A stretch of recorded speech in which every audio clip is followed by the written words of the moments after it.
well, I have a real world example, and it deals with Goldman Sachs and Apple and why they got into a lot of trouble.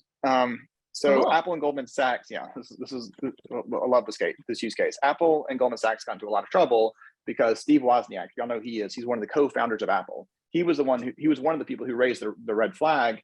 He went and got an Apple Card, and he noticed that when his wife got an Apple Card, her credit limit was like 1/10 of what his was. So he was like, "There's something truly wrong here," because obviously Steve Wozniak is a very wealthy individual. Well, come to find out, the engineers, the data scientists who built those credit models didn't understand what biased data are. Like in credit, especially in lending, there's things that you don't put into your credit models. You don't put race, you don't put age, and you don't put gender as 3 examples.